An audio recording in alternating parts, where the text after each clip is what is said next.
Playing. What do you like to do for playing? I go in the kitchen. Oh. I love toys. You love toys? That we get to do clip time. It's when you get a clip and put it on your shirt, and then if you see the color it is, and you see the picture of it, that means you need to go to that picture where it looks like. What do you like about preschool? Learning? What do you like to learn? Learning how to clean? What do you like about preschool? Clean up. Clean up? That's your favorite part? Really? What's your favorite part? Centers. Centers. What do we do at centers? Play. Play. Yeah, playing. I like to play with magnets. Why do you like centers? Could color and learn. I like those things too. Thanks. Doing learning centers and clip time. Learn things that you never do at home. It's kind of fun, like building blocks. Making stuff. Going at the park. Playing blocks. What do you like about preschool? It's so amazing. What do you like about preschool?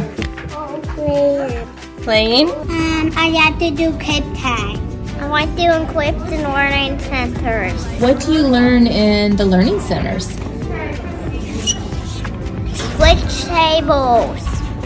When Miss Kara says when it's time we clean up and that means we switch. We do purple book and weather of the day. Learning. Learning what? I don't know. What do you like about preschool? Purple book. Purple book? Yeah. I like purple book too. You like purple book too? What do you like? Reading. Reading?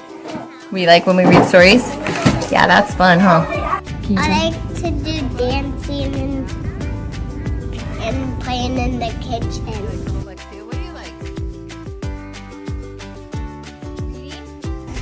I like to eat pepperoni. It's kind of spicy a little bit. Bananas. Muffins. And I like French fry pizza. Yeah, but after we eat, we go home. I like to eat apples. Eat apples? Well, if new preschoolers comes in today, then I'll hear all about the classroom. Oh, that's an awesome heart. Thank you. Well, if new preschoolers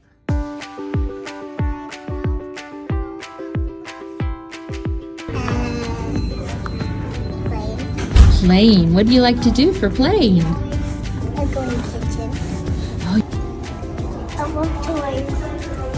You love toys? That we get to do clip time.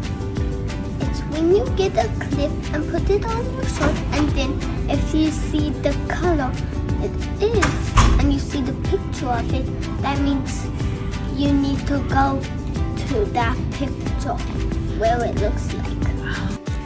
What do you like about preschool? Learning? What do you like to learn? Learning how to clean? What do you like about preschool? Clean up. Clean up? That's your favorite part? Really? What's your favorite part? Centers. Centers. What do we do at centers? Play. Play. Yeah, playing. I like to play with magnets.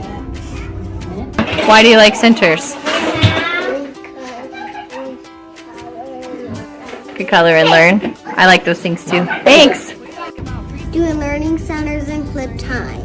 Learn things that you never do at home. It's kind of fun, like building blocks.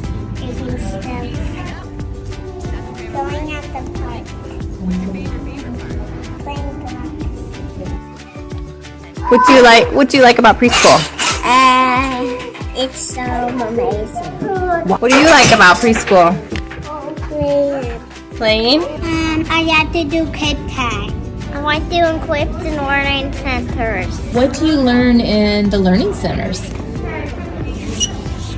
Switch tables. When Miss Kara says when it's time we clean up and that means we switch. We do purple book and weather of the day. Learning. Learning what? I don't know. What do you like about preschool? Purple book. Purple book? Yeah. I like purple book too. You like purple book too? What do you like? Reading. Reading? We like when we read stories? Yeah, that's fun, huh? I like to do dancing and playing in the kitchen.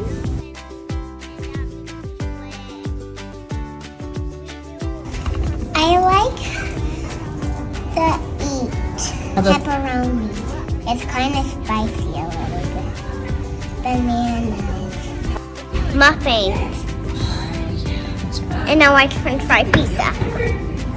Yeah, but after we eat, we go home. I like to eat apples. Eat apples? Well, if new preschoolers comes in today, then I'll learn all about the classroom.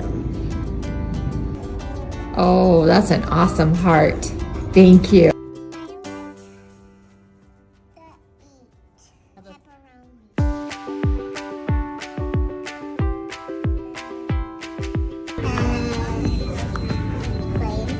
Playing. What do you like to do for playing? I go in the kitchen. I love toys. You love toys? That we get to do clip time. It's when you get a clip and put it on your shirt, and then if you see the color it is, and you see the picture of it, that means you need to go to that picture where it looks like. What do you like about preschool? Learning? What do you like to learn? Learning how to clean? What do you like about preschool? Clean up. Clean up? That's your favorite part?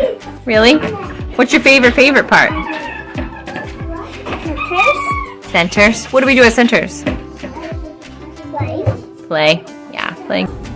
I like to play with magnets. Why do you like centers? Could color and learn. I like those things too. Thanks. Doing learning centers and clip time. Learn things that you never do at home. It's kind of fun. Like building blocks. Using stuff. Going at the park. Playing blocks. What do you like about preschool?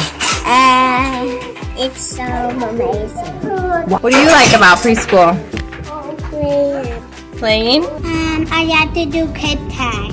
I like doing quips and learning centers. What do you learn in the learning centers? Switch tables.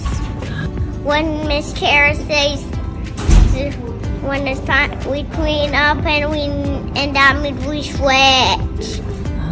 We do purple book and weather of the day. Learning. Learning what? I don't know. What do you like about preschool? Purple book. Purple book? Yeah. I like purple book too. You like purple book too? What do you like? Reading. Reading? We like when we read stories? Yeah, that's fun, huh?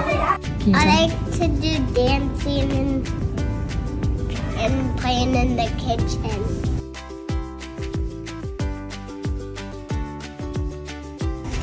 I like to eat pepperoni. It's kind of spicy a little bit. Banana.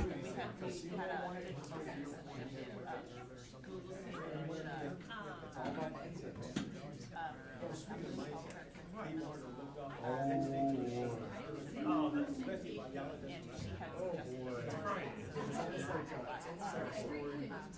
so I talked to her. I love hearing all these things. I don't know. Well, they do digital. They do a lot of, well, at the middle school, so they do a lot of things. This happens to something that they had done that, so it's all stuff like cartoons now. Given that eyeball, like,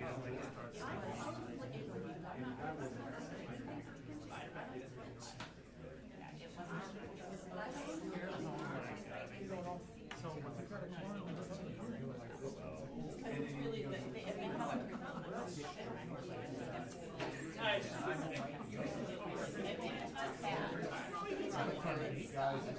but it's lost. And it's kind of lost focus precisely, but it wasn't a bad thing at all. All right, it is 6 o'clock. Let's get underway with the pledge. I pledge allegiance to the flag of the United States of America and to the republic for which it stands, one nation, under God, indivisible, with liberty and justice for all. Welcome, everyone. Today is Wednesday, January 29th, when our mission of the school district is. The mission of the Bettendorf School District is to inspire, empower, and unite our students as a community of learners in their pursuit of excellence. Do we have a motion? I move that we approve the agenda.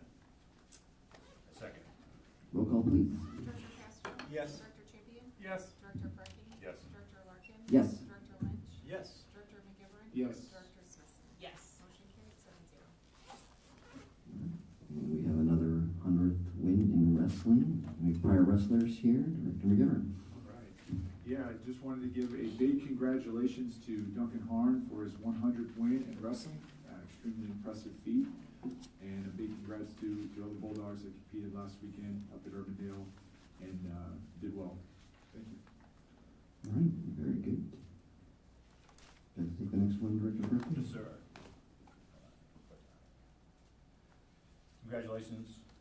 Congratulations to Olivia McCorkle as she broke the BHS single game scoring record with 35 points last Friday in a game against Clinton. Congratulations. She's doing a wonderful job. Great kid, works very hard. If you get a chance, go watch her play. She's very exciting. Jamie, you would like her. I'm sure I will. There you go. Thank you. Question. Who was the one that held that record prior to Olivia breaking it? That's why I said she should go watch her. Our very own Jamie Olson. How many years has that been? 6. Do you really want to say that? Six. Probably don't have 20. 30 years, all right? Talking for 30 years. That's impressive. The honor band, Director Lynch. Well, last Saturday was the SEBA Honor Band Festival at the University of Iowa, and we were well represented.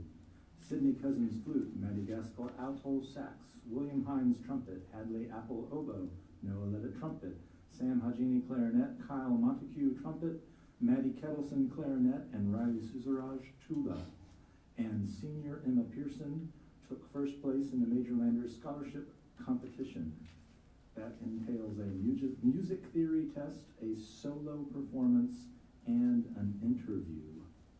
And she will represent the Southeast Bandmasters at the Iowa Bandmasters Conference in May in search of more scholarship money.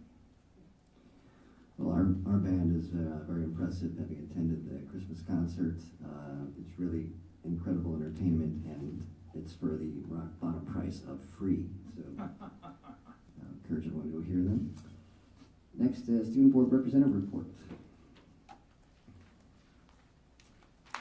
To celebrate Valentine's Day this year, Student Council is hosting a Spirit Week. We call it Spread the Love Week. It's aimed to spread kindness and gratitude throughout our school, further enforcing the ISDUCO state project this year, planting kindness, spreading change. We're going to have dress-up days and pride sessions that students can attend. And in the pride sessions, we're going to do things like thank you cards that you can give to your teachers, and we're going to help out around the school. And not only that, but on Friday, Valentine's Day actually, we're going to have a pep assembly, and we're going to do some different activities. One of the new activities we're doing this year is it's a little own spin on musical chairs. So it's like regular musical chairs. They'll be playing music, but then once it stops, we'll tell them an item that they have to find out in the crowd, like a hairband. And then they have to get it, and the last person who doesn't get the item and sits down obviously is eliminated, like regular musical chairs. So it's a fun way to make it a little different. So they have to find Guns N' Roses, No. a hairband. Oh. I think I'm a little too young for that reference. There you go. Mic drop. Mic drop. Right there. I know you said we didn't have intelligence. Also at this pep assembly, as we do with our fall sports in the winter, we're going to be highlighting all of our winter sports. And then later on March 1st, our spring fling dance, we'll have it from 8:30 to 10:30. It will be a BHS only students because we just decided why not just keep it Bettendorf people. That's because we are the best. So this year's theme is Into the Forest. So we're gonna do we're gonna plan out, we have this big tree and the decorations are gonna be really great. So if you have any high school students, tell them to come. It's really fun. And also if you're at Rhythm on the Riverbank, the show choir competition, student council will be selling flowers, roses specifically, and come and support us. Every rose that we sell supports our Stuco Fund so that we can go to different activities and do even more for our community. And lastly, be sure to bring your coins if you're a high school student next week, because we'll be having penny wars to raise money for dance marathon. You want your class to have the most penny. Whoever has the most pennies wins. And if you can bring quarters and nickels and dimes to make the other classes score less. So be sure to bring coins. All right. Thank you. Thank you. Thank you. The penny may go away in a few years, so see what happens then. All right, now move on to the president's statement. This is the time for those members of the audience wishing to address this body. This is your time to do that. Please check in with the board secretary. Keep your comments to 3 minutes and keep it professional. All right, seeing no one, move on to 3.06 BEA report.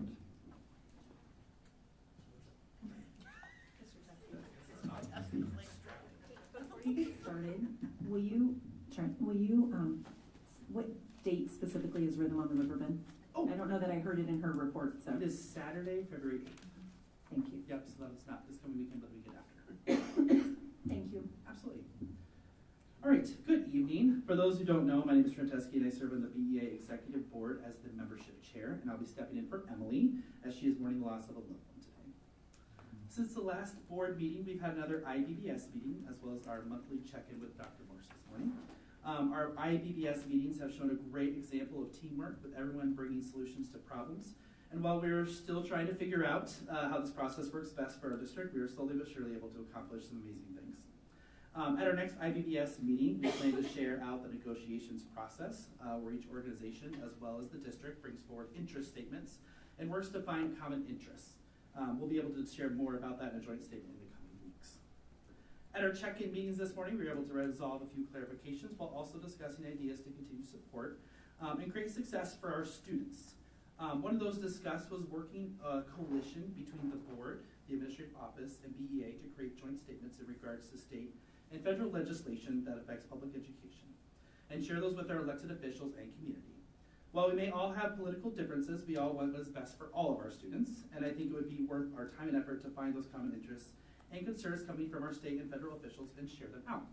My plan and hope is to work with Dr. Morse and the board in the coming days about setting up times for further conversation. I truly believe our school district is stronger than we all work when we all work together and for all of our students. As I wrap up, I just want to take the time to thank you for your time and consideration. Is there any questions? Thank you. Thank you. All right, that's a report.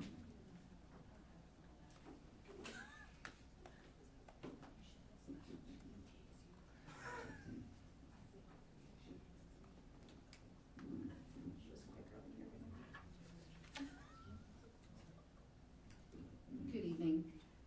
National School Counseling Week is next week, and I want to take a moment to thank all of our BCSD school counselors for all they do day in and day out for our students, family, and staff. I'm a little early that we won't be here next week, so. BESA met with our members last night, and we had a very productive conversation about the upcoming bargaining season. Pairs and secretaries from both elementary and secondary levels met and gave their input toward our interest statements, which we'll present during our openers on February 13th. We're looking forward to hearing interest statements from all 4 groups and begin our new process that truly puts the collective interests of all of our staff in the district at the forefront of the conversations and reaching conclusions that all 4 groups are comfortable with. Saturday is the ISDA Legislative Conference. This is a virtual event for members to take a deep dive into ISDA's legislative priorities and gain insights into the 2025 legislative session. I'm looking forward to engaging with the ISDA leaders, lobbyists, and legislators from the Iowa legislature as we explore the key issues impacting Iowa's educators and students. Melissa Hart and I will be traveling to Louisville, Kentucky during spring break for the 2025 NEA ESP conference. We're both attending different sessions so that we can bring back as much information as possible for our members and look forward to sharing what we learn with all of you when we return. We're also on the list to potentially present on one of the conference topics at the ISDA Professional Issues Conference the weekend after we return from National. Our shout outs this evening. BMS Dean of Students Emily Henneman would like to recognize TLC paraeducator Tristy Stromquist. I want to give a shout out to Tristy, our incredible paraeducator in the therapeutic learning classroom. Tristy consistently goes above and beyond to support students with high needs. Her patience, empathy, and dedication create a safe and nurturing environment where our students feel empowered to grow. She plays a vital role in building students' confidence and resilience, helping them succeed both in and out of the classroom. Thank you, Tristy, for your unwavering commitment to our students. We are so grateful to have you on our team. Hoover Principal Corey Esbaum would like to recognize behavior interventionist Wendy Sadoff. Wendy's ability to connect with students, understand their unique needs, and guide them toward positive actions, responses, and outlooks is nothing short of remarkable. She's a calm and steady presence in moments of challenge, offering students the tools they need to navigate their emotions, build self-regulation skills, and grow into their best selves. Her work not only transforms the lives of our students, but also creates a ripple effect that positively impacts our entire school community. Wendy's dedication, patience, and belief in each child's potential inspire all of us. We are truly grateful to have Wendy on our team at Hoover Elementary and deeply appreciate everything she does to support students and staff. Please keep the shout outs coming. I'm in the process of sending the shout outs from the year to each staff member who was honored in case they didn't see them during the board meeting. Thank you. Any questions? All right, before we go to the next, one thing I wanted to mention at the top of the meeting for my fellow board members is when we do our board shared communications, that's also meant to be our self-assessment and critique moment. So the tighter and more productive this group is, the better we work together. So work that into, if you so desire, when we do that part of the meeting. Okay. Okay, second semester is off to a busy but good start. I want to thank President Larkin and Director Smithson for participating in this year's Day on the Hill in Des Moines. Over the last day and a half, half of Monday and Tuesday and all day Tuesday, it was this year's Day on the Hill was co-sponsored with ISCA. Not ISCA, good Lord, IASB. I have union on my mind, I've been meeting with them all. IASB, SAI, and the AEAs. They connected some learning for all of us, and then we had lots of time with our local legislators and other legislators of the state who were extremely receptive to engaging in conversation, listening to us, asking questions, and I found it to be an extremely productive day and a half. So thank you both for attending and representing our district so well. Miley and I had the opportunity to do check-in connects with BESA last week and BEA just this morning. So thank you to both of their leadership teams for meeting with us and always continuing very productive conversations, always centered in problem solving. As those before me have mentioned, we have our next IBPS meeting next week where we will start digging into some of the financial pieces, kind of Finance 101 as we're calling it. And then on February 13th, we will be sharing interest statements across the 4 groups. So that will be, as we journey through this new process, it's very exciting. 25-26 registration. So if you are an incoming kindergartner in our community and in our boundaries, or any new students to Bettendorf Community School District, we kick off registration for you this coming Monday, February 3rd. And all of our returning families, we will open up the registration portal for you on Monday, February 10th. asking families to complete that registration process by February 28th so we can guarantee that spot at the school of your home school. But we will obviously take registrations past that date, but it does help us plan for the 25-26 school year. As we are starting to plan for 25-26, it's that time of the year where high school gets very busy.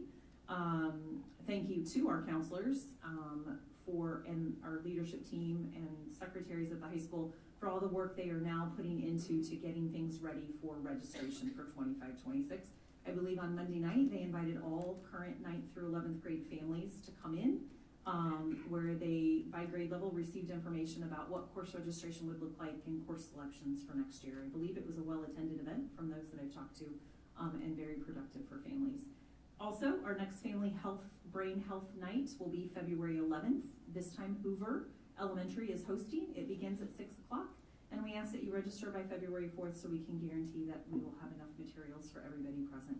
So hope to see our families there. These are wonderful opportunities to come and learn. Bring your children. There's activities for them to engage in as well. So thank you. All right, do we have a motion for the consent agenda? I move we approve the consent agenda. Second.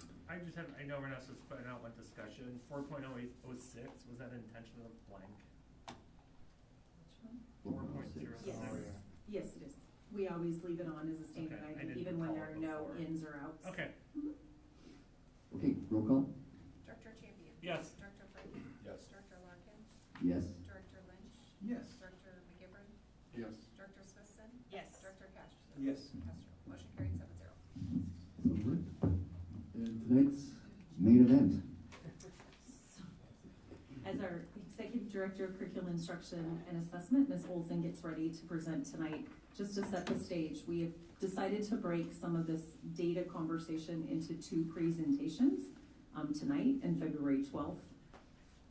Due to the fact that there were quite a few changes that the Iowa Department of Education and the legislators enacted last legislative session and over the summer, and even some changes after we started the school year, that did impact our Iowa school performance profile and how they calculate the scores that in our data.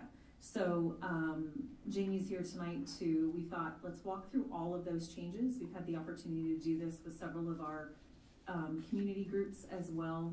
Their input and feedback has been great.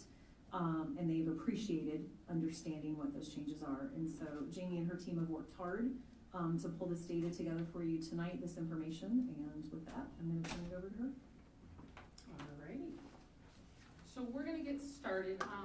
You can go and always Google the Iowa School Performance Profile and see any public school in the state of Iowa from a district lens and then also from an individual building lens.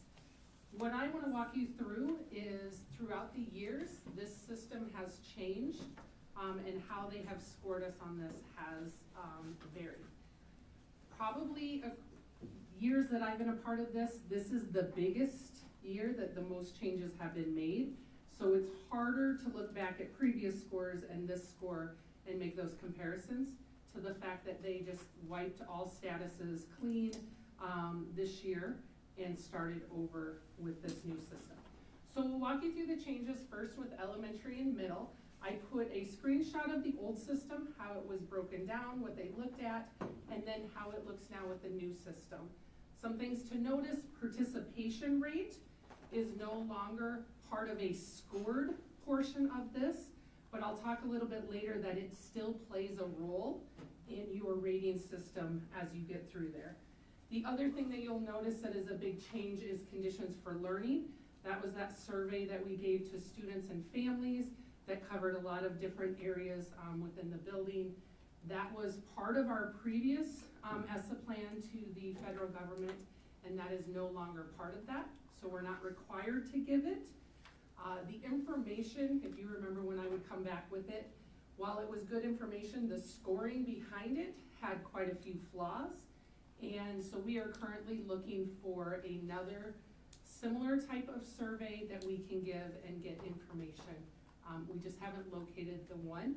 because we just found out that we don't have to give conditions for learning when this came out. So we had planned on doing that and going that direction. Sorry, was conditions for learning the one that if they had like one answer, it totally Correct. pushed all the other stuff to Correct. the other? Unless you answered in what they considered to be the affirmative, yes or no, depending on the way it was phrased, Thank nothing you. else I counted. just trying to pump Yep. my memory. So this is what it looks like, and we'll talk about like what are some of the major changes as we go through.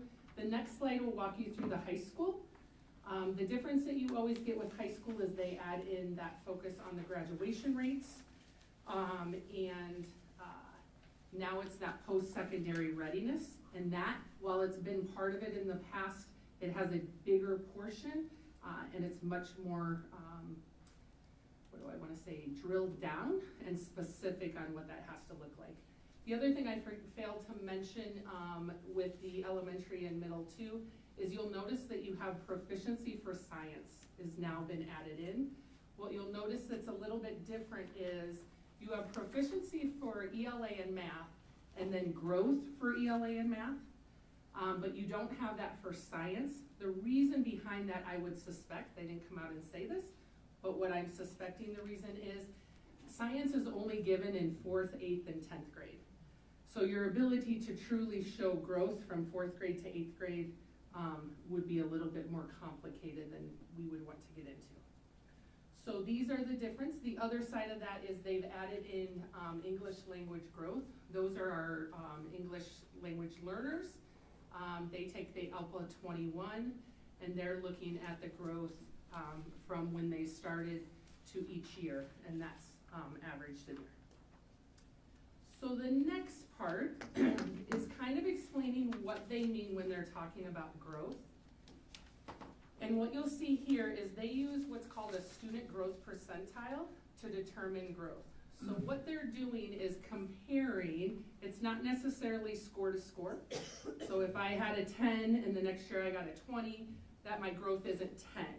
What they're looking at is a student's growth compared to his or her peers from the previous year. And it was those who say that scored at the same scale. So you're trying to do apples to apples as much as you can. And sometimes that can be a bit confusing because a student can grow a lot, but their growth can look differently when you look on this scale. So it's converted into a percentile, and what we have here is if a student's growth was better than 85% of his or her peers, then she has a growth percentile of 85. And so it's looking at this, where this helps is even if a student isn't at proficient, they can still make huge gains here. And we've talked a lot about that when we did our board workshop around data, that sometimes we get caught up in proficiency data, but we lose all of that work that we're seeing in growth. And originally when they came out with this and they were gonna revamp it, they had taken growth out and have moved totally back to proficiency. But as the different groups gave feedback, we were very loud that this is a key component that really helps schools, helps all of us to show the work that we're doing that can't always be seen in proficiency. The other side of that is when you look at that bottom chart, you're gonna see that the state's at 50. The state is almost always at 50 on this because of the way it's normed. And it's established so there's equal number of students on both sides. So when you look at this, it can be misleading that the state's always, it's at 50 on all of them. And that's just the way to ensure you have, because of a percentile, you have to have the same amount above and below in order to make that work. So that's not necessarily an exact number for them. That's only for these growth metrics. Only the growth metrics. Yep, because those are into those percentiles. And then something to keep in mind with the growth that was added for the English language learners, if it is their first year of enrollment in a US school, they're not included in our accountability. It kind of sets, because you can't grow because you have no baseline. And so they're not considered, but they're also not into that measure yet for our proficiency because we have to give them that first year to set that basis. Question, but that's only for the ALPA 21, correct? Only ALPA 21. So they're still scored on math and reading and science, correct? No, they're in there, but they're in your in-depth view. but they're not necessarily towards your proficiency accountability Okay. view. Okay. But you can pull that data. The other side of that is that partial academic year, and they put that as 154 days prior to the first day of testing for your school. So I went and said, you know, what's 154? And it's calendar days. When you're working in the education system, it can be very confusing if it's calendar days or school days. This is calendar days. If you were to take that and say that our first testing day for, just say usually our high school or middle school goes first, is usually around like March 31st, April 1st. That means that they would usually have had to enroll with us by the end of October, somewhere in that range, just to give you an idea. If they enroll after that, it doesn't mean we don't have to test them. It just means they're not brought into this yet, because they haven't been considered to be our student for long enough. Questions on growth? All right.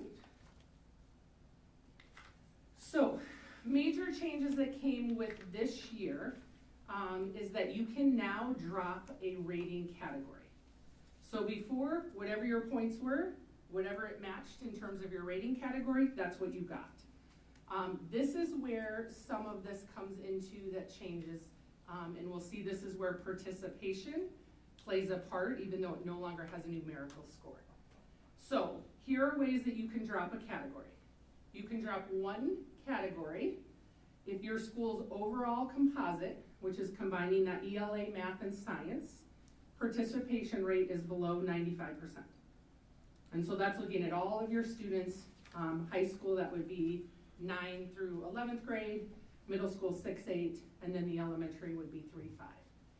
Where you get, that one we're always pretty good at. Our buildings do a phenomenal job. Where it can get a little bit tricky is when you get to the student groups.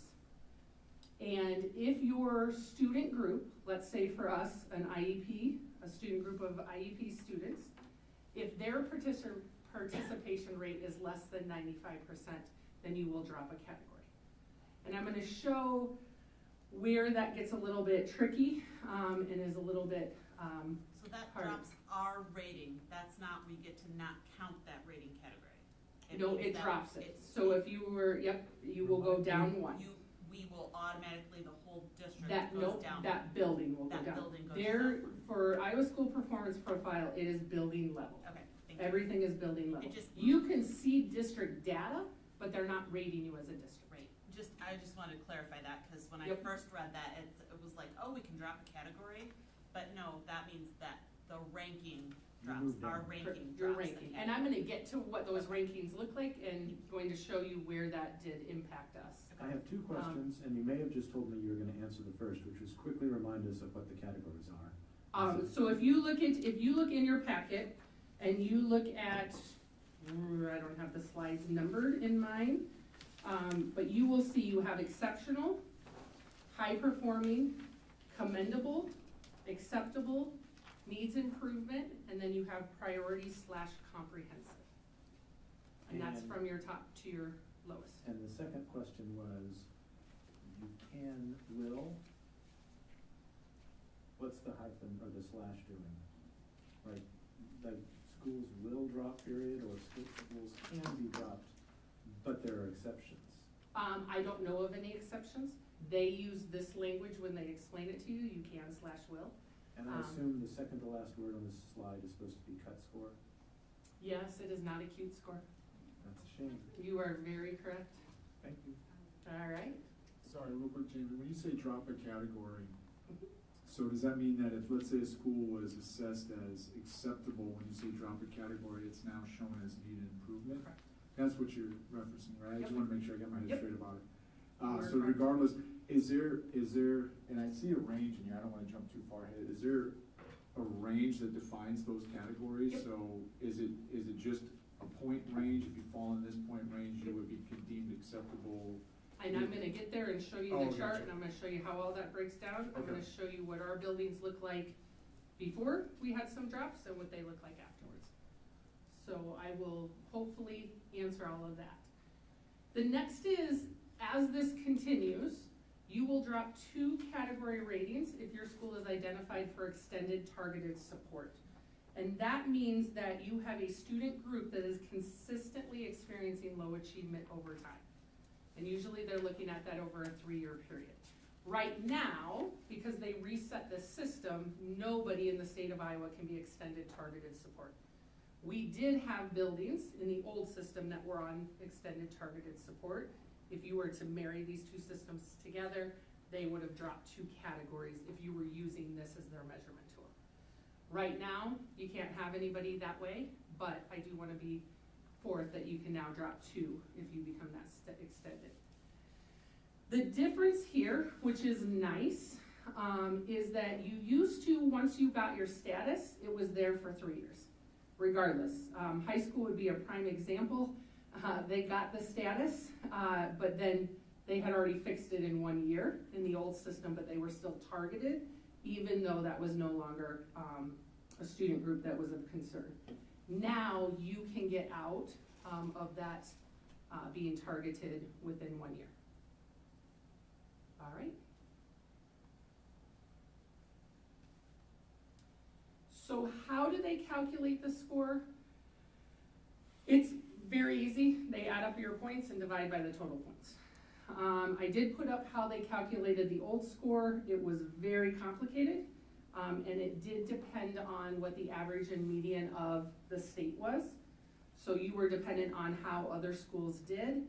So a key takeaway to this is your points are your points. You're responsible for those, and it doesn't matter what's happened around you or across the state. And again, I put in there about that participation rate because it does drop off of your points, but it still has that effect of moving everybody down if you don't have that 95%. In your perspective, do you think this new system is a stronger incentive to get schools to get to the 95% than the old?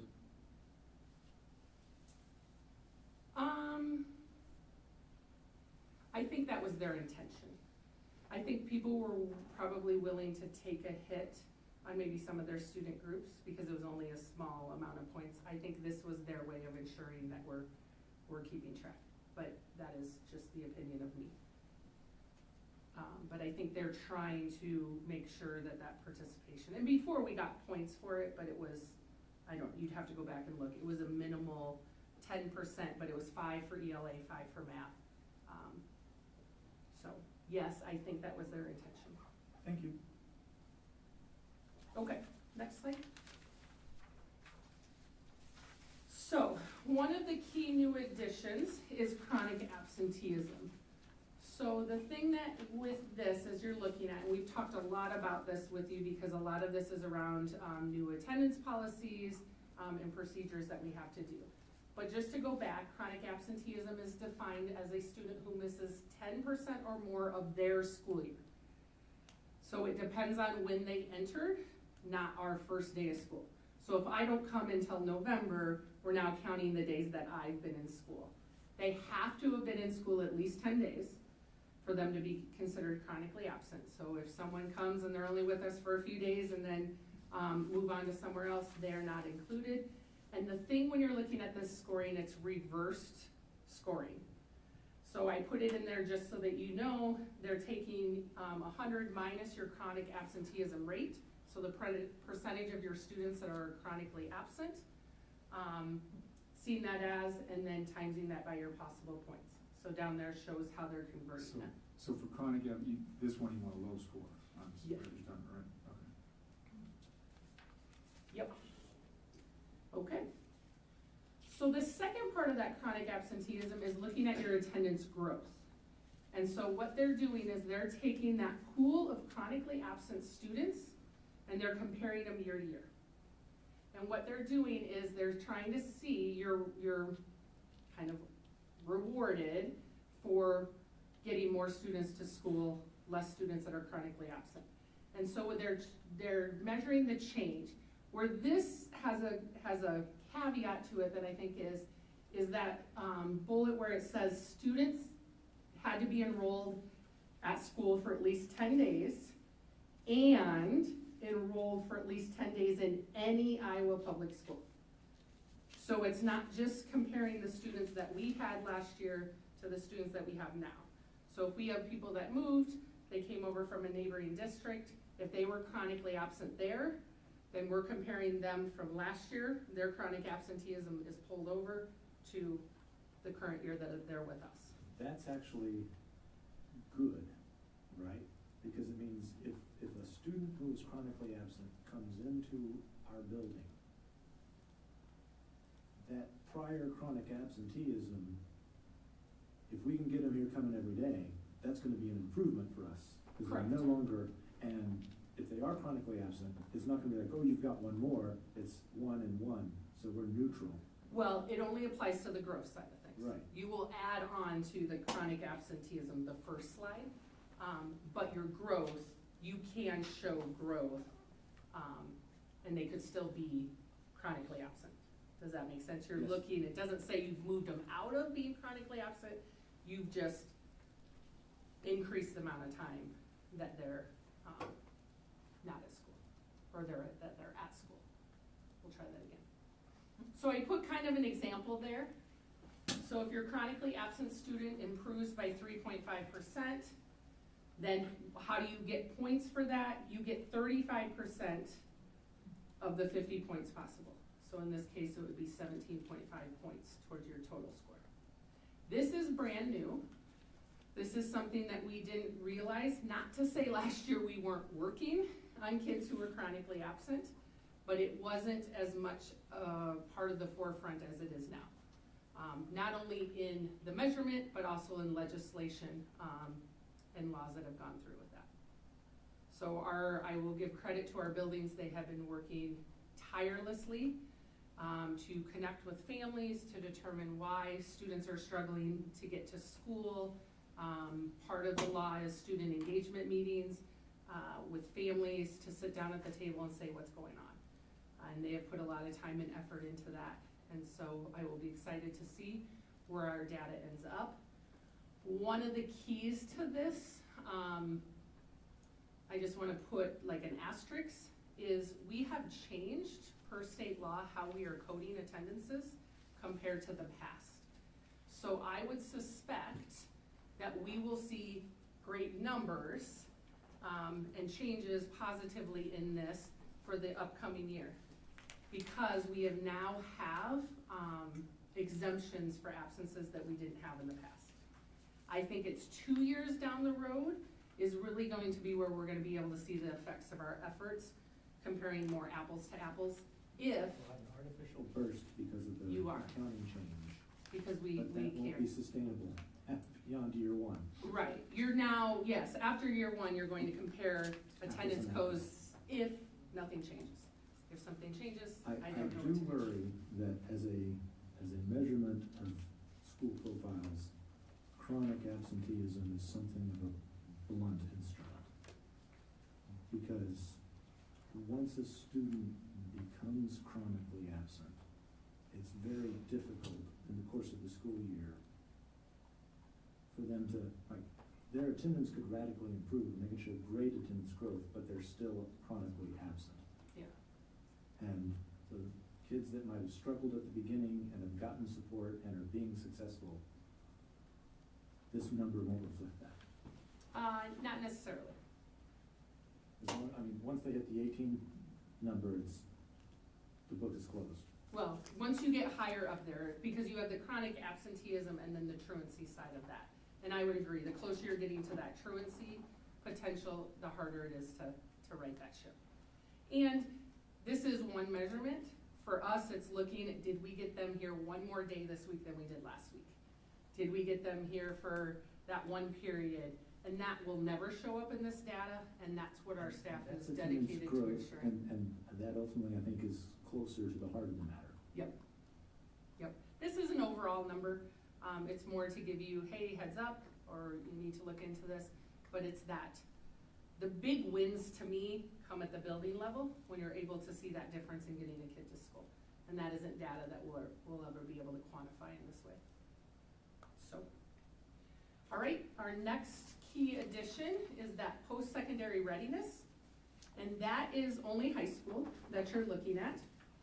This one is hard and a little bit frustrating because This was put in, but they're actually going back to 2022, 2023 to pull data. Because you have to look at them across their 4 years. And you can't do that right now with the students that we have. So where the caveat comes with this is in 22, 23, we didn't know the changes that they've made, the definition changes they put in for work-based learning, some of that. The issue is if you map this out for next Iowa School Performance Profile, they will pull the seniors from 23, 24, so last year's seniors. So those students also will not have been coded necessarily the same way, and we wouldn't be working under the same parameters. So it really isn't going to be until the spring of 2026 that we can accurately say that what we're doing is matching the measurement tool. And I will tell you that Haley has been on many Zooms, and they have expressed their frustration with how this is. It is what it is, and we're gonna have to, accept it, but keep in mind that that goalpost was moved before we knew that it was part of the game. So when you look at this, part of the things that we're going to be looking at is college credit, and this is the way that the 2 ways that they can have earned college credit. I have some questions that haven't been answered about this because I won't necessarily, as a student, earn college credit every year. So if I earn my college credit, say as a sophomore, but I don't as a junior, no one's been able to quite tell me, does that mean we get dinged? How are they looking at that? And so we're working towards that to make sure that we can get some clarification of what that looks like. You'll see that our industry credentials also, I'm not gonna get 5 industry credentials, so when I get 1, is that counted for my whole time? And those questions haven't been quite deciphered for us. So they can either take a dual enrolled class, or if they took that advanced placement and took the AP exam and received a score of 3 or higher, they count that as college credit. Is there there's a cost for the AP exam? Correct. And the students pay that cost, correct? Correct. Got it. Yep. How do we as a school know their AP exam scores? Don't those just go to the individuals? No, we get a clearinghouse information of that. What we get is a list of this number of students scored 3 or higher on the different tests. So You don't had get 4 you don't that get the took it, names, you 3 just get the scored numbers. it. We just get the numbers, correct. So we're not able to break down everything the nitty-gritty way. Now that raises another complication. One student takes 5 AP exams and gets 5s on all of them. Are they counted as 5 students or 1 individual? Good question. I would say 1 student because that student got college credit. The state would know that Yeah. those are all tied to the 1 individual. Right, they're looking at your number of students that have college credit, not how much college credit they have. Did you have a question? And they're rated, I guess it's equivalent to each other. It could be either the AP or the Yep. or the college. Yep. Because I know some schools are pointing one way or the other, or focusing more on one way or the other for how they want to go about trying to help students earn college credit. Correct. And so the state is saying either way, we'll count it the same. Obviously with the AP, you do have the cost, you have to take a test. And so I think we have students that are moving more towards that dual enrolled. Do you have, and you probably don't know this information, but just out of curiosity, do you get a sense that there are a lot of kids who take AP classes and then don't take the exam? I don't know what the percentage is, but I would say that, yes, we have ones that take it and don't end up taking the exam. Because there's a cost, and or if they feel like, well, I don't want to spend the money if I don't think I'm going to get a 3 or higher, Right. So they might not take it, having had a senior that made that decision, right? Took an AP exam or AP class and then said, I'm not going to take the exam. I don't know that I'll do well enough on it, or I just don't want to. Yep. Right? I still get my school credit for You it. get your so- school credit, and on your transcripts, it will say you took an AP exam, or an AP class. Right. But that is, I mean, it's a lot of studying, those exams are not easy, and you have a cost to that. And so if you're walking away not feeling, I remember Western Civilization that I did, I took it, but I will tell you, wow, it was bigger than any test I had taken, a lot of writing and all of that. So, I mean, you gotta be willing to put that time in. Does this happen to take into account the fact that like most freshmen don't even have the opportunity to take a joint enrolled class? Like, you know what I mean? Right. They do, it's just we don't necessarily see that. We can't deny that. Right. But they just, a lot don't. We do offer AP classes at the freshman level. Okay. And so they are able to do that and then take those exams. Always the struggle with AP is the exams are always at the same time of the year. So if you take an AP class in the fall, that exam isn't going to come until the spring. So I think for some, that can be a little bit trickier, that am I going to remember that come April if I took that first? Like for me, Western Civ, there would have been no chance if I didn't take it right after I took the class. It's the trade-off. Yep. Lose some learning over the break or take the exam before the semester's over. Yeah, it's just that, I think those are some things that come with our 4x4 block, that's the way it kind of presents itself. So the next part of the post-secondary readiness that you're going to see is the work-based learning. And this is the one where they've really changed how they're defining work-based learning. And they've made it much harder for us to count things as work-based learning. So I'm not gonna read all of that to you. That explains what it would have to look like. And a lot of this is about how we're coding classes, so that's SCED coding. And then the secondary career and technical education reporting application. Haley has been working on this probably for a good month to ensure that we are coding things correctly, that we have it in there.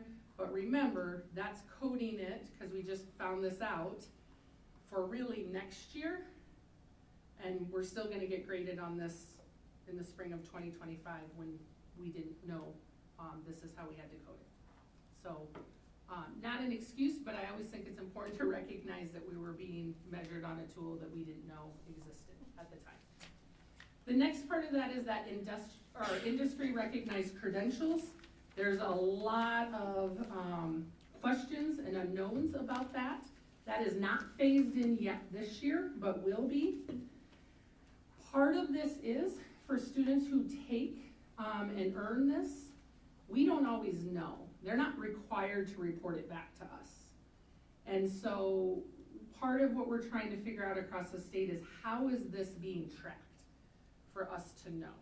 We're not paying for it, we're not forcing them to take it, so we can't make them tell us. We hope, we encourage, obviously we want to celebrate those that do that. And what does collection look like? How does it count? Most people are going to only get one, right? If I'm going to get that in welding, I'm probably not going to turn around and do it in a different area. Like, that means you're kind of tracking this is where you want to go, and figuring out what that looks like. I will say from talking to Haley and being on ones, this has not been figured out in details. And so I'm glad it's not until next year, because I think there's just a lot we're gonna have to figure out on what that looks like. And the welding curriculum has changed, right? Correct. It's really. They'll still, their credentialing is no longer going through, they can still get one, but it's not going through the EICC. And I think Haley presented kind of the rationale behind that. So, we've talked about all of the changes and all of the differences, but I also want to note there are still things that are the same. You have to have a minimum of 20 students or more in any measured group. So that's looking at your student groups in a district our size.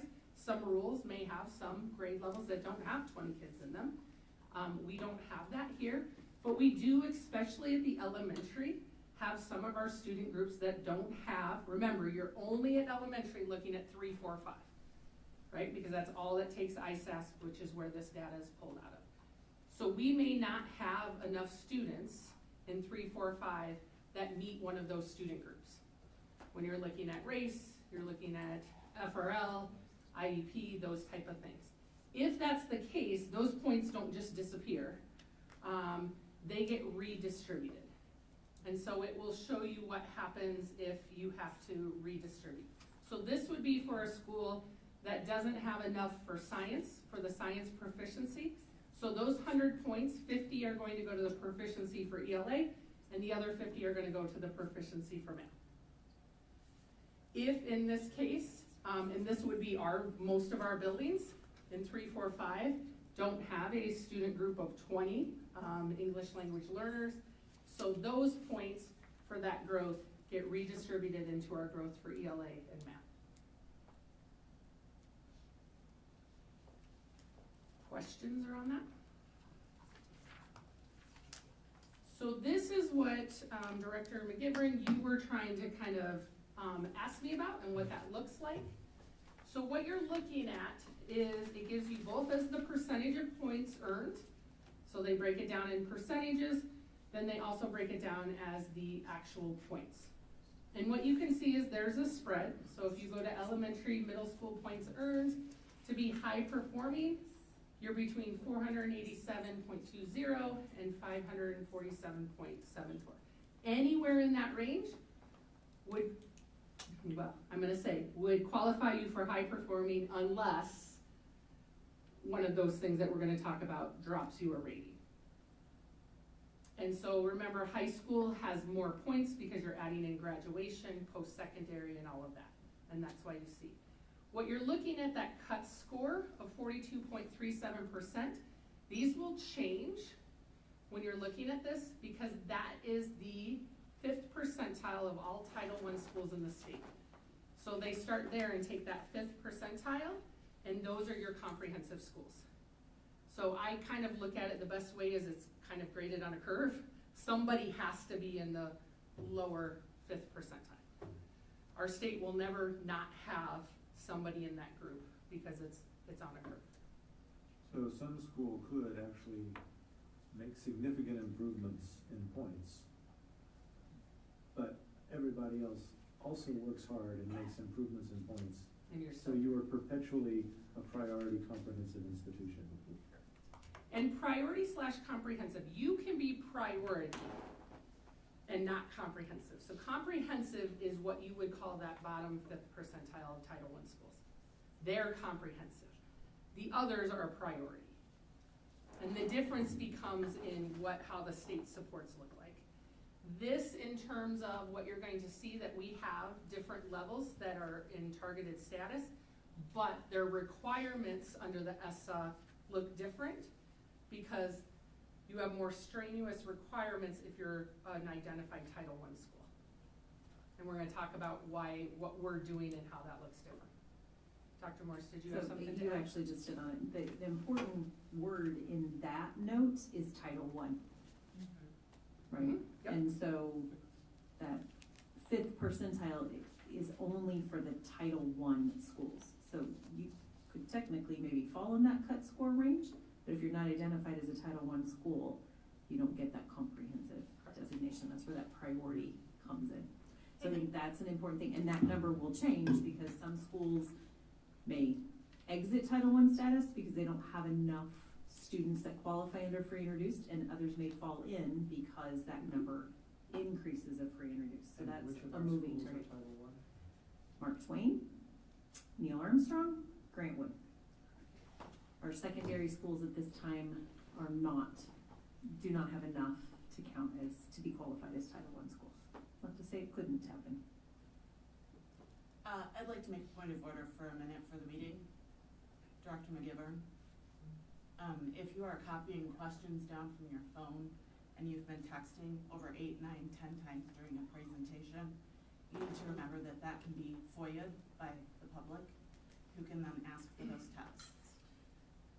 Well, I appreciate that comment. I'm not texting anybody. I'm looking at information that is completely associated with everything that we're discussing right now. But please understand that sure, I understand. everyone from the public is looking and it looks like you're texting. Sure, and everybody can come look at my phone and see exactly what I'm looking at. Okay.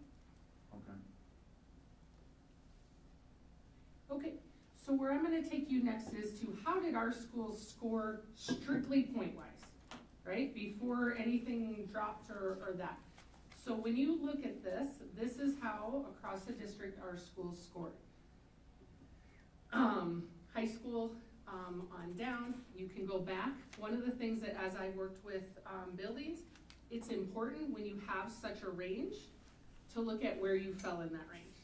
Did you fall on the higher side, so we have just a little bit to move up, or are we closer to that lower side? And you know, one or two things could have quickly changed that to go the other direction. So remember I talked about the ways that you can drop. You can drop on participation rate of either all students or student groups. And you can also drop on if you have any targeted student groups. And so we're gonna go to the next slide and see what happened across our district once those were put in. So what you can see is Bettendorf High School, point-wise, was commendable. They moved down to acceptable, and the next slide is gonna show you why. Bettendorf Middle School was acceptable. They moved down to needs improvement. We have some student groups that are targeted in there. Grant Wood stayed the same. You'll notice Hoover moved down. They're the one that's that participation rate. And I'm gonna talk about how that gets to be a little bit tricky because one student in that case can make a big difference. And they were very, very close to that. And then our other ones remain the same. So on the next one, breaks it down for you. So what you're looking at is why were they targeted? If you move up a little bit, I think it'll explain Hoover also. There you go. If you look Bettendorf High School, their targeted group is their IEP students. So that's telling us that they're achieving at a lower rate than what we're comparing with the state. Bettendorf Middle School is our Black African American student group and IEPs. Mark Twain is looking at our low socioeconomic status. So what we would see on a lot of things is FRL. And then Hoover I put there at that bottom because they had 2 student group participation rates that were below that 95%. And that was our Black African American students and students with disabilities. I looked that up to see what it is that they were looking at 18 out of 20 students. So they had 2 students that didn't test, and that moved their percentage to 90% for the Black and African Americans. And for special ed, it was 28 out of 30, and they were at 93.33% participation. And one of the things that we talk about is we have to look at who the students are that we were unable to test. I think before we used to look over the just main participation rate. So we've already talked about what that looks like. So can parents still opt out of testing? Correct. Well, yes and no. Technically, they're supposed to, but you can't force them to take it. So we've had ones who say I won't send, and they still get dinged. Like you can report that the parent didn't want them to take it, but they're still on our radar. Isn't there a testing window a week for 2 weeks? Yes. Yep, so the state testing window starts March 10th and it ends on May 9th. Obviously, March 10th is even before spring break and before our 4th quarter has ended. And that's a really rough time for obviously our high school and everything because you're changing quarters. We usually start that last week of March, however that falls. We try not to test everybody at once, although complete confidence that our Wi-Fi can handle that. I'm not completely confident that all of us can handle that because if things start going down, there's only so many people that can pitch in and help, and our tech team is tiny, and a lot of times when that is, it's on the back side of it. And I think it's harder for a student to start a test, something happens, we have to do, so we kind of space it out. This year, due to the way that it falls, and the fact that high school will be taking finals, usually they are our first ones to go, and middle school happily, I say that tongue in cheek, happily moved up. They will test first, so high school kind of has a break. before they start testing again. And so middle will go, high school will go, and then elementary. Middle and high school are pretty good at getting it done in a week minus makeups. Elementary, it takes us a little bit longer, just because you have a lot of small groups to meet accommodation plans and things like that. And just staffing in order to meet all of those is sometimes a bit more of a challenge. So follow-up question is the makeups, you know, are you giving yourself enough time for makeups? Yes. Elementary is phenomenal at making up as soon as the kid comes back, because they're in that smaller environment. That's why it's easier for our middle and high school to go first. I think one part that Alan was excited about was he would have more time for makeups. While it closes on May 9th, we require them to be done a week ahead, because part of that closing is that we have everything done on the back end. And part of that is going up and determining why a student didn't test, any testing incidents that got cleared up. Like, there's a lot that goes into that back side of that. So when I say that, really our window for getting them done is a week earlier than that. And do you usually give the IEP students the, like, preference to start, like, those teachers, to start at the beginning of the window? I know a lot of districts do that, where they have, like, their IEP students will start their testing because they have to be done almost one-on-one, or in very, very small groups, they get to start their testing earlier and then have that whole window so that it goes longer. So middle did that last year. They started, especially around the writing side of things. And they started those kids earlier than the general side of that. And so some of that is left up to the building to figure out what's that gonna look like. It's an all hands on deck. Part of the requirements as ISAP is we have to go in as a district level team and do checks. And you have to do so many at each site, and it's a long sheet of paper with a whole lot of things on there, right, Karen? It's our favorite time of year. And you go in and you pretty much have to sit through a whole testing session, because it talks about the beginning, during, and end, and what that looks like. So there's a lot that goes into that. Questions on this? Okay, so next. Our next steps. We have this information. It's in front of us. What are we doing with it? At our next one, we'll actually dig into the data side of it, and we'll start looking at the data that went into this. But this is overall, what are we doing?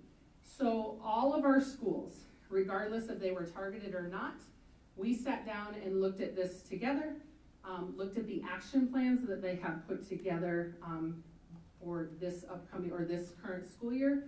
And the things that they looked at is they did a data analysis. And the administrators sat down and tried to identify what are our areas of strength, what are our opportunities that we have, and what do we need to change right now when we look at this. Because remember, a lot of this is scored off of ISASP. So when we got this in December, ISASP starts in March. So we have that short window to try to figure out, where to go. We had our ISASP data in the fall. We were already using it to make plans for that. The action plan alignment, are we doing what we said we were doing? And is there anywhere we might need to tweak now that we've seen this data? And so they sat down not only as an administrative team, but they sat down with their BLTs and really started to dissect that. And looking at that staff collaboration and figuring out what that needs to do and what is, what's working, what's not, what are key takeaways. Everybody has to be involved in this. High school's done a phenomenal job of trying to connect, because when you look at this, especially ISASP, it's only math, ELA, and science. Everyone else is like, how do we play a part in this? But all of this is that cross-curricular and how do we help students to be more successful with this. And then any instructional adjustments. One of the things that we want to talk about is, preparing for ISASP. It's a computer-based test. We're lucky as a district that we're 1-to-1 612, so kids are used to doing that. Elementary, although they have them in the classroom, it's not as embedded in everything they do.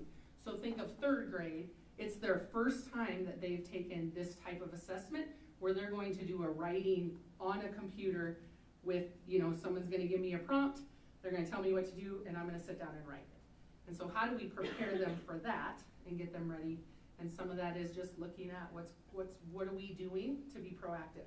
But I don't want it to be teach to the test. We only do this because of ISASP. They're best practices. A lot of tests are moving to online, so we have to get our kids prepared for that. All right? I guess I have a little worry. Okay. How can I help? The ISASP is a very high stakes test for school buildings and districts. Mm-hmm. But it's essentially a no stakes test for the students. There's, right. Isn't that true for any assessment ever? Yeah, I don't. There's some chance that we're being held accountable Right. for things like a student decides to blow it off, there's nothing we can do about that. Correct. And that can be a frustration. One of the things like when I was principal at Neil Armstrong, I went into every third, fourth, and fifth. And when we talked about this, I took it like this is our chance to show them everything we know. Like the entire state of Iowa is gonna get to see this. Like we get to showcase what Neil Armstrong third grade can do and try to push it that way. Like this isn't a test you wanna do better. We wanna show people how proud we are and all this hard work and try to show it that way versus one more test. It's a check box and we're gonna send a sheet of paper home later to your parents on how they did. So I think part of it is how we choose to deliver and talk about the test. I will own, by the time they get to high school, you gotta remember, they've been taking this test since they were in third grade. And you know, in high school, it's a little bit harder because by 11th grade, they kind of are done testing. So that messaging is vital. And I'll just give an example of my own experience in 7th grade. The teacher said, it's not part of your record, you don't have to worry about it. And the whole grade tanked. And we were on the state's radar, and all the teachers, everyone was pissed. And that was a direct correlation to we didn't take it seriously because of how it was messaged. And So that's the why we messaging need is all important. staff to recognize that this is the measurement that they're using to see how we're doing, so we all have to take ownership in that, whether or not I teach those subject areas or not. So then what happens, all the schools do that work, but then our targeted schools, obviously we gotta look at what's going on, especially with those student groups. Obviously with Hoover, we don't have to dig in and say, we just are gonna keep better track of what's going on, and the students that aren't testing, sometimes it sounds great. We only had 2 students that we didn't test, but if you're not looking at what student group they fall in, and whether or not you have enough to count as a student group, that can be an icky feeling later on down. So targeted schools, the first thing that they did, they obviously did all the work on the previous slide, but then we did a resource allocation review, which is part of an ESSA plan that you have to do. We are very fortunate to have Alicia Christensen from the AEA that works side by side. I don't know anybody more knowledgeable in this process that's able to lead us through and does a phenomenal job of pushing where she needs to be and supporting on that other side all at once. So she sat down and looked at those ESSA requirements. We look over, this is a big view, okay? And we're looking over 3 years across key categories as we're doing that. Some of those expenditures you're looking at, this is more around the financial side, when you're looking at most of it, your resources. You're looking at IEP, you're looking at talented and gifted, EL, we're looking at teacher, leaders, at risk, all of those things. The other side that we do look at is preschool numbers. And we also track how many of our kindergartners went to preschool prior to enrolling into kindergarten with us. So those are some of the things that we look at. We try to do the enrollment trends and just kind of that global view. So all of our schools, all of our targeted schools sat down and went through that with Alicia, walked through our takeaways, and Chad at Mark Twain is the lucky one who gets to submit all of this. So the next step is Mark Twain, as we talked about. Next slide, thank you. As we talked about, because they are a Title I-A school, they do have more steps and they have actual reporting that we have to give to the state. And so this is where we've wrapped around this team and how do we help them and how do we meet these requirements. So the big thing is February 3rd, which is right around the corner, is where our ESSA plan has to be submitted to the state. This is very different than in the past. In the past, we have always had until the end of June for any schools that were targeted to submit our plans to the state. This was moved up in February. We didn't find this out until December, that this was going to be the date. I think when I counted the actual school days, because you have winter break in there, I think we had 54 days, school days, to try to walk through all of these different things. And so, kudos to Mark Twain and the staff and the BLT for really committing a lot of time to put into this. So in December of 2024, which was just a little while ago, we completed a comprehensive building level data review. So they looked at everything Mark Twain and pulled it apart and tried to identify what were going to be their areas for their action plan. Remember, at the end of last year, they had already written an action plan. So we were way ahead of the game that they already had an action plan in place. We were lucky because now we just have to look at it a little bit closer and decide what do we want to maybe push off a little bit, and what do we maybe need to add or strengthen in order to move this forward. So on the 17th, that was the day that students didn't have school, but staff worked.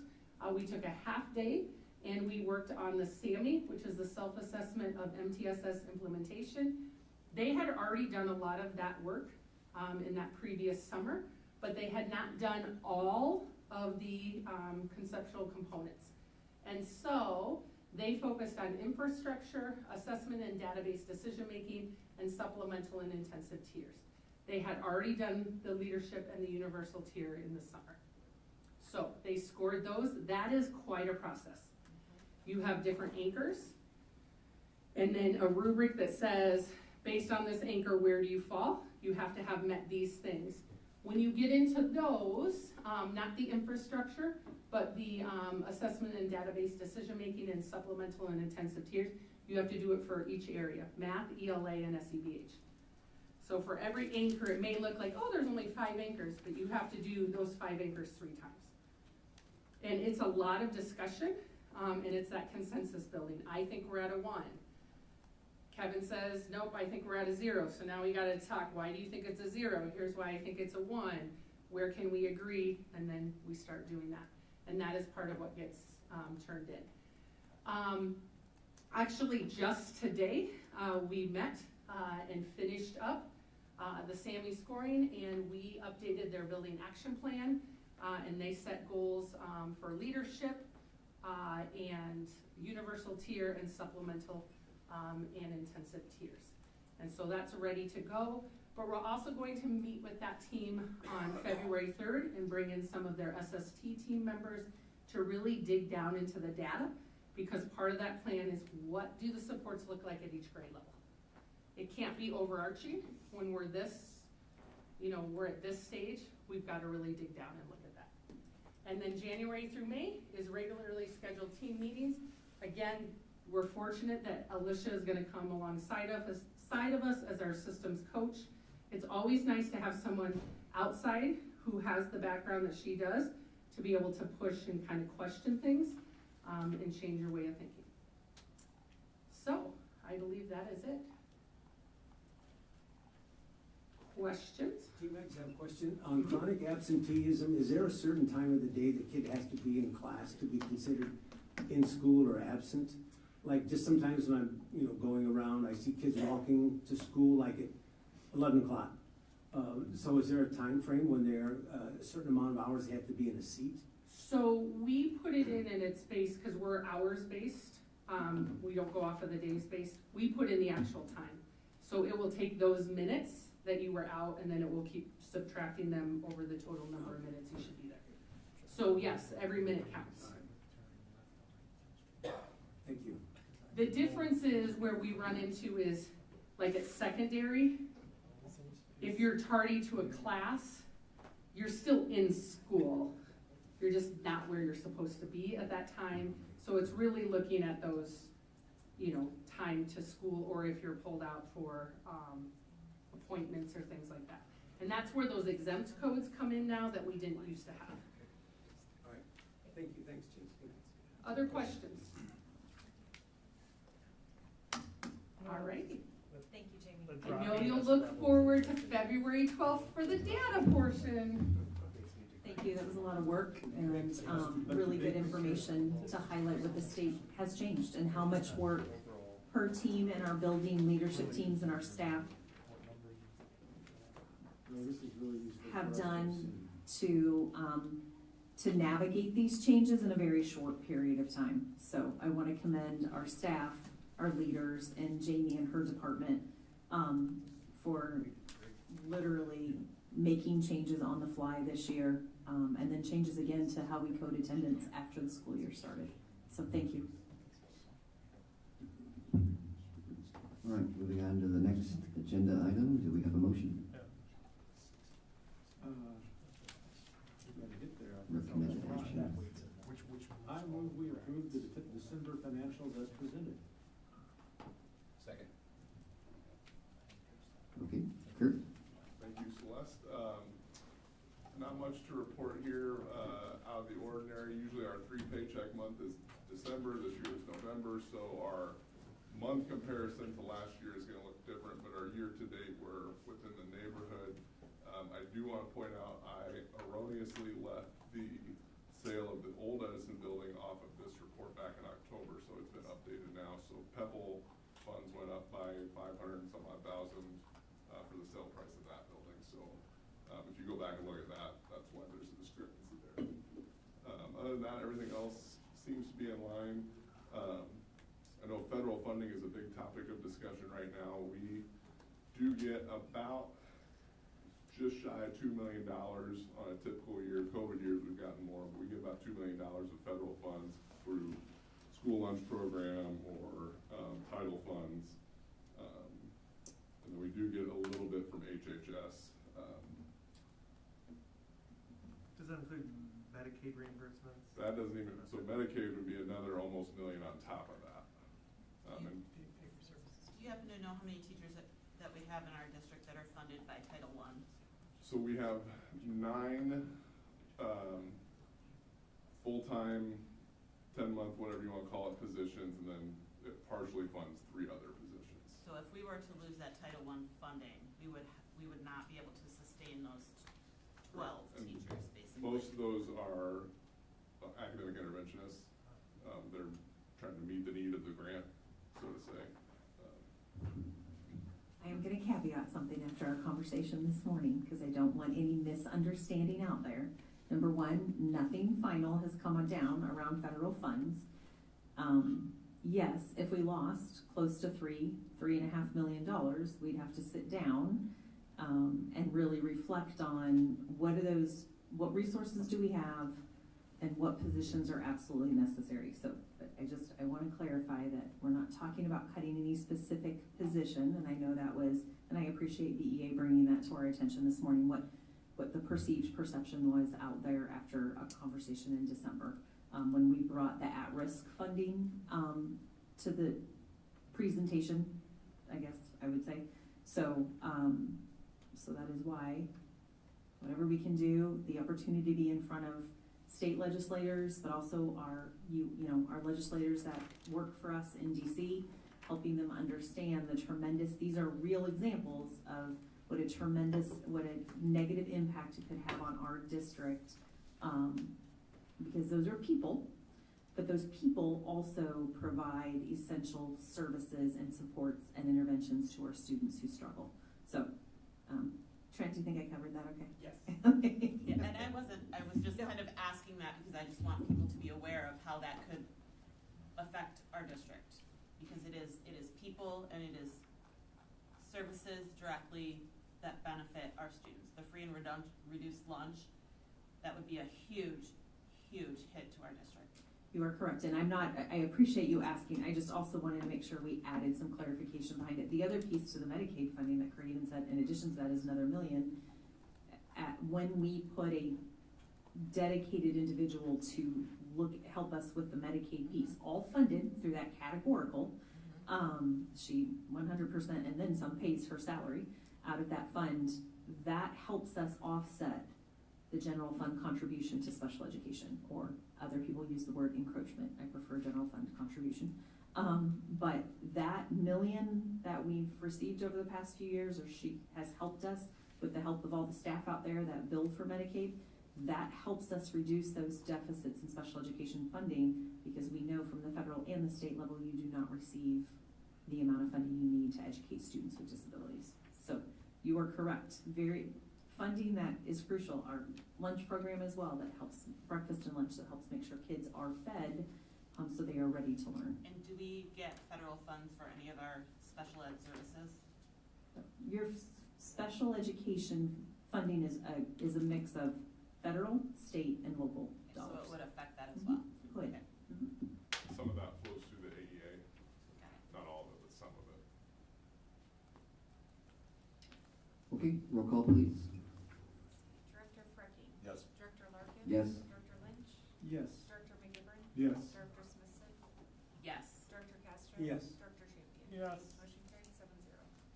5.03, motion please. I move approval of the local match resolution for the Hazard Mitigation Assistance Program. Second. All right, pause here. Kurt? Yep, so this is the,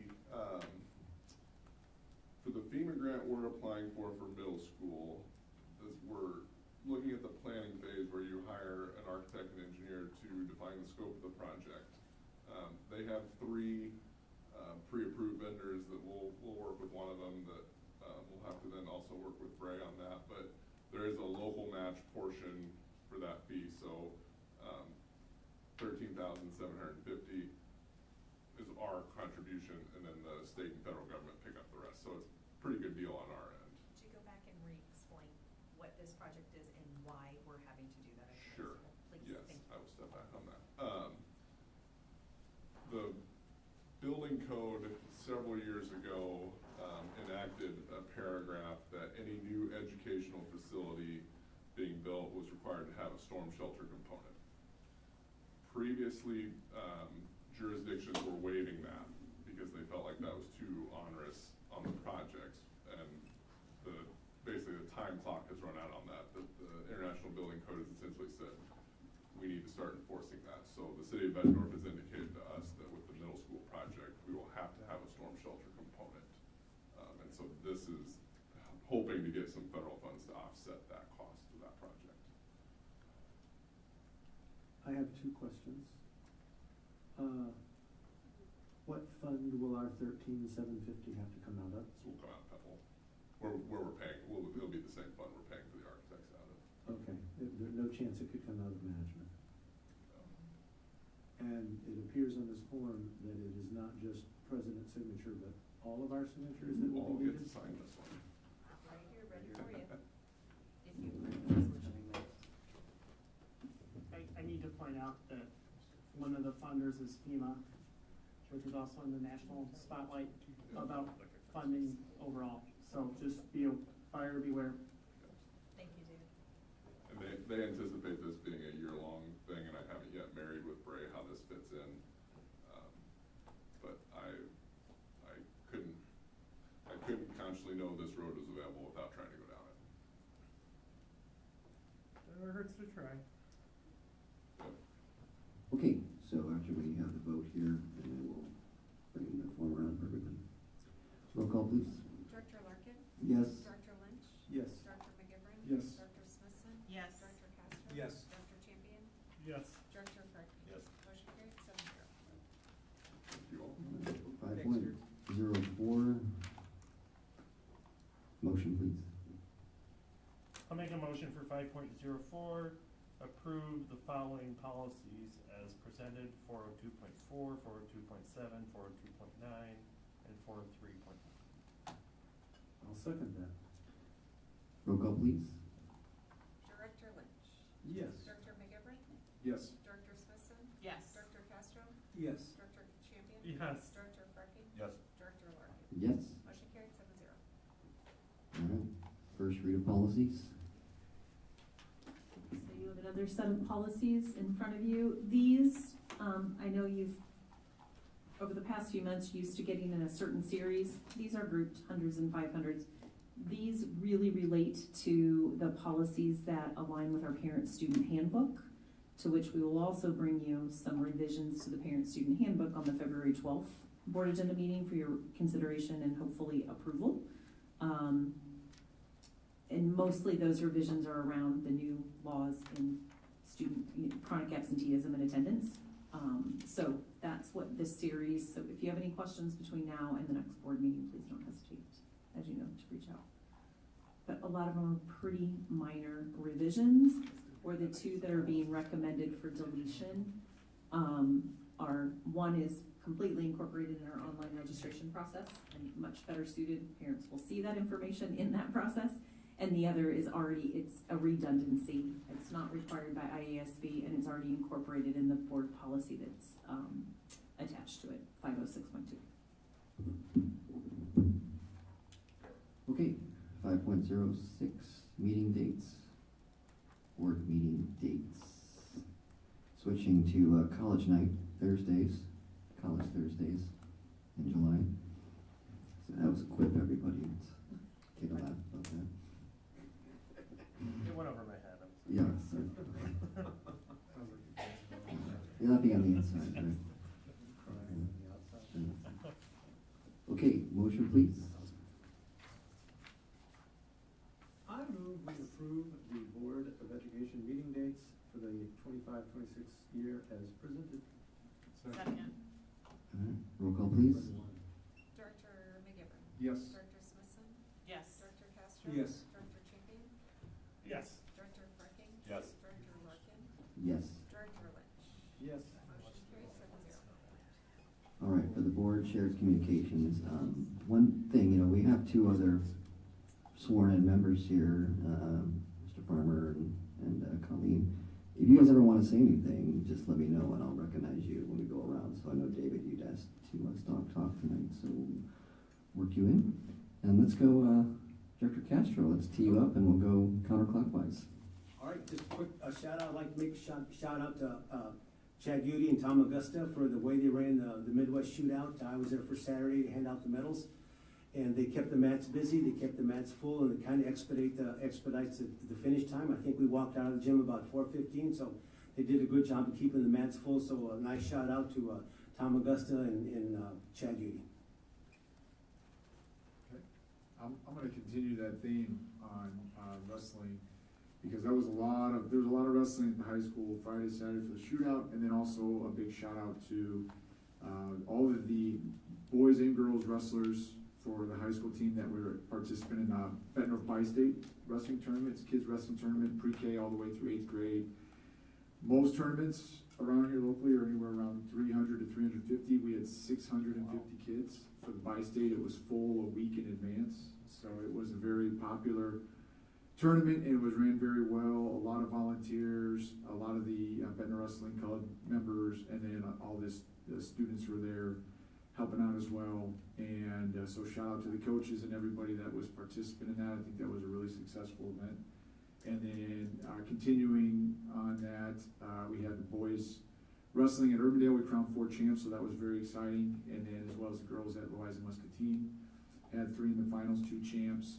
And so now everybody's gearing up for MAC and districts, regionals for the girls. So very excited for that, and hope it goes well. Go Bulldogs. I don't have anything, thank you. So David, go ahead. Go ahead. So, I'm not sure if the board's aware, but I was recently appointed to a National Government Finance Officers Association committee, and we actually had our first committee meeting of the year this past Sunday, Monday, Tuesday, and I was actually in DC. And we were meeting with, actually met with representatives from Representative Millen Weeks' staff. They were on recess, so she was back here, but met with her staff. And one of the municipal finance things that, impact schools, cities, counties, states, all levels is this concept of tax-exempt bonding. And we do, as a school district, we take part of tax-exempt bonding when we issue our save and penny tax, save bonds and so forth, the penny sales tax bonds. And one of the things that the federal government is looking at, in order, they have this list of funding items that they're trying to use in order to balance the budget under the new legislation. And once you take out the big things like Social Security and so forth, you get down to things like municipal financing, tax exempt status of bonds. There is serious discussion nationally about removing this tax exempt status. If we were to lose that, and it's a collective we, municipal governments, not just Bettendorf School District, if we as counties, cities, schools were to lose that, it is foreseen that the interest rates on those bonds, you can still issue those bonds, but it would go up about 2%. So if you're at 3% now, you could probably go to 5, 5.5. If you're at 5%, you're going to 7. And when we have funding that is limited by the amount of revenue that we can pay on it, alternative revenue, and it's a set $1 million a year. Well, when you have a set $1 million a year, but then you have higher interest rates, you can't borrow as much principal as you want. And we have a very significant project that is on our future financial plan that may need bonding. And so if you cannot borrow as much principal on that project because of the interest rates are higher, you will have to change your scope, borrow less, or extend your debt out longer. And the GFOA is estimating that each household, I can talk household here, the cost would be about $6,500 per household. And that's probably cumulative based upon cities and counties and schools, not just Bettendorf financing, but just the household impact would be $6,500 for losing this tax exempt status. And so I know I'm not bringing politics into this at all. I'm just saying we need to be aware of this as consumers and borrowers or consumers and partners with the federal government. And we've already heard some discussion tonight about how federal government does impact local government financing. And I did some numbers on that $1 million to $2 million of federal funding before the fee for services. If you take it compared to our general fund and our lunch and school fund, it's about 6% of your budget. Just think about 6% of your budget is that could be held at a week's notice. That's significant. So we just need to make sure that we stay in constant communication with our senators and our representatives about the importance of how federal funding does impact local services. And it's not just a state issue, it's not just a city issue, it's not just a school issue. I've been in communication with the counties and the other municipalities, and they're all just making sure everyone's aware of how much federal funding comes to our local governments. So you're talking about municipal bonds? Yes. Could lose their tax exempt status, and issue of new bonds or current bonds as well? New bonds. New bonds would. New bonds would. Yeah. It would. Well, I mean that's a question. I mean, you've already issued a debt, so it would be a buy down. So you've already issued a debt. You already have that bond agreement with the bondholder. So I don't foresee a change with your current bonds. Right. But it would be new issuances from there on out. So it's the old quote: "Elections have consequences." So that could impact our middle school project when Yes, we have to issue bonds against our SAVE dollars. Yes. And it could impact, I assume it would be appropriate for Kurt to at least investigate if we need an accelerated timeline for bond issuance. I've sent an email to Kurt and work with our consultant to say, if the interest rates were to go from 3% to 5%, what would be the financial impact on that? And we just exchanged emails today, so we're still learning this information as everything's moving very quickly this week. I went to DC on Sunday, and I thought I left it better than when I got there, and I'm not quite sure that happened. Okay, well, if we need to learn more about this, let's talk offline. Yep. And if we have to get a presentation on where we're at risk, Kurt may work that into the budget workshop. And then if we have to get on the horn to our people in DC and leverage our relationships there, we'll do that. Thank you for the opportunity. Okay. David, does this have a name, this proposal? Is it what does it fall under if you want to read more about it?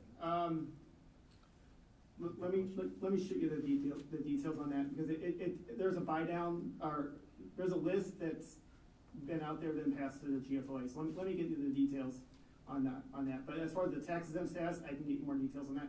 Oh, real briefly, just to make these projects real, just as I saw on all your faces, we talked about Bettendorf Middle School.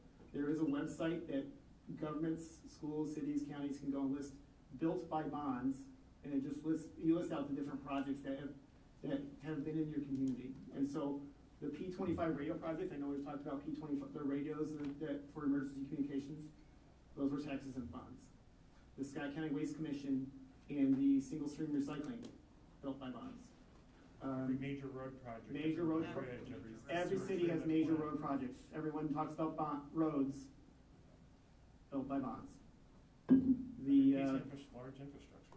The Iowa, Illinois, Mississippi Bridge, 74 Bridge, built by bonds. Okay. All right, more to learn there. Director Smith. First, I want to just say that I heard through the grapevine that our show choir was accidentally left off of the finals list for their first show choir competition, and so I want to congratulate them for actually making the finals, even though they weren't announced as finalists. So congratulations to them. I've heard great things about that. And I just want to remind us all that we are the leadership of this district and set the tone for our teachers and our students. And so our behavior at board meetings is something that we need to be very cognizant of. We need to make sure that if that isn't acceptable behavior that we would expect in the school, you would probably not want to see it at the board table. Thank you. All right, Christopher. First, I want to piggyback off what Dr. Morse was saying. I too attended parent night Monday, and after it was over, we walked into the basketball game, and I probably had 5 or 6 people come up to me and were very positive and had great compliments for Amy Harkson, Lorley Cole, and Shelby Schock, who presented each grade. And you know, there's some of the words that they used. They're impressed how streamlined the meetings were, informative, organized. They answered all the questions, all of Richard's questions too. He had quite a few in there. Shocking, I know. Well done, and just it was really neat to hear a lot of positive things about what happened, you know, and it was 3 different levels of it, and they were all on board. So great job to those 3, and their counselors at the high school just did an awesome job.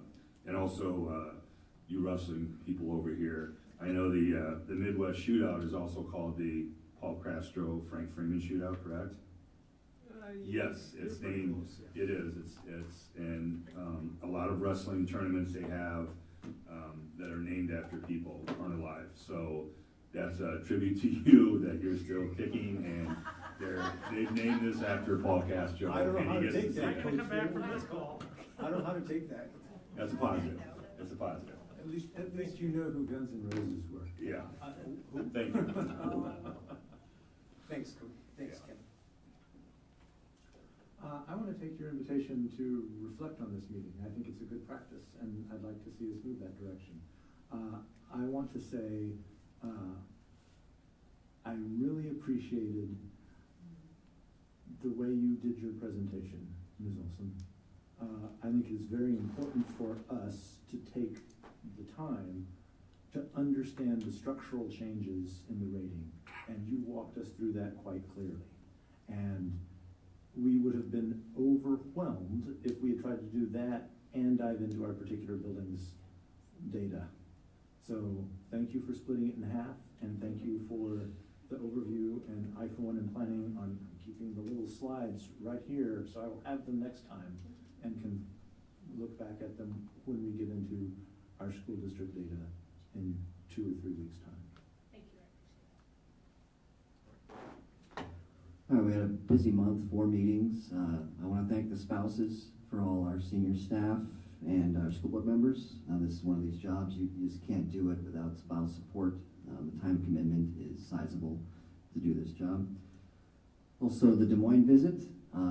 Look, the pies are in the oven, folks. Yesterday, we were able to massage as best we could with our local people and others, our legislative priorities. And this is a theme I've been on since the start of the school year. So this is the time to flood the zone. I'm looking at our associations. Let your people know. If you have concerns, the pies are in the oven. So contact our people. The contact information is on our website. Our priorities are on the website. Let them know what you're thinking about. And, you know, the ingredients can still be put in. And I think we tried to do that yesterday as best we could. The machine is impressive, and we're not the only issue in town, and there are other people on the other sides of our issue. So we have to politely message, that our issues are more important than everybody else's, which I believe they are. Passionately. And lastly, box tops, okay? So in my next newsletter, my message is going to be on Goodwill Ambassadors and also box tops. It's like walking by dimes and quarters on the street. It's an app on the phone. Just scan the receipt in, and if we can get 1,000, 2,000 people doing it, our PTAs will be vastly richer. So you'll be hearing more from me about box tops. Okay. Thanks. And 7.01, our next meeting, we get a little break here. February is a lighter month. I'm especially looking forward to that financial board meeting. That'll be good. It is definitely, like, budget season is upon us. Okay. All right. Do we have a motion to enter into closed session? I move we enter into closed session in accordance with Iowa Code, section 21.5, sub 1, sub I, for the purpose of evaluating the professional competency of individuals whose appointment, hiring, performance, or discharge are being considered when necessary to prevent needless and irreparable injury to those individuals' reputations and those individuals request a closed session. Roll call, please. Director Smithson? Yes. Director Castro? Yes. Director Champion? Yes. Director Franking? Yes. Director Larkin? Yes. Director Lynch? Yes. Director McGivern? Yes. Motion carried 7-0. All right, take a 5-minute break.